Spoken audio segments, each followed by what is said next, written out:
بيحبني، فين الاماره؟ فين الدليل؟ ده بيقول لك روحي. فما بالك ان هو بيقول لك يا بارده، هو عايز يقول لك كده، يا بارده روحي اتجوزي راجل تاني. بدأنا هو نتكلم على الشات، هو تقيل في نفسه كده يعني فاهمه اللي هو بالظبط. وانا برضو تقيله في نفسي. انا حاسه ان هو بيحبني بس مش عاوز ينطق بحاجه. كنت بكلمه امبارح ان في عريس متقدم لي، رد عليا رد مستفز. يا رضوى قال لي صلي استخاره مش يمكن ترتاحي له. يا لهوي يا لهوي، انا بحبه يا رضوى ومش عارفه اعمل ايه. هو شخصيه محترمه جدا وكويسه، انا مش عاوزه اخسره. اعمل ايه عشان اخليه يعترف؟ انت شايفه ايه؟ انت اللي شايفه ايه ست الكل؟ انا بحاول اهرب من السؤال فبقول لك. طيب يعني واحد بيقول لك اعملي استخاره بالظبط. يمكن ترتاحي الراجل تاني. يعني انتي كبه وهم على قلبي، وان شاء الله ياكلك ويشرب وراكي زير ميه. صح. ولي يا ولي انت يا ولي يا بتاع القلالولو، ها ايه يا ولي؟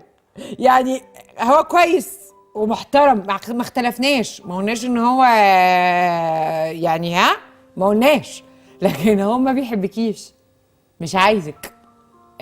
قابل الراجل اللي بيحب واحده ست او اي واحده بنت لا يقبل عليها الهوى، ما يقبلش ان حد يبص لها في الشارع اصلا. فما بالك ان هو بيقول لك يا بارده، هو عايز يقول لك كده، يا بارده روحي اتجوزي راجل تاني. صح. انا بتفق مع اي حاجه ها.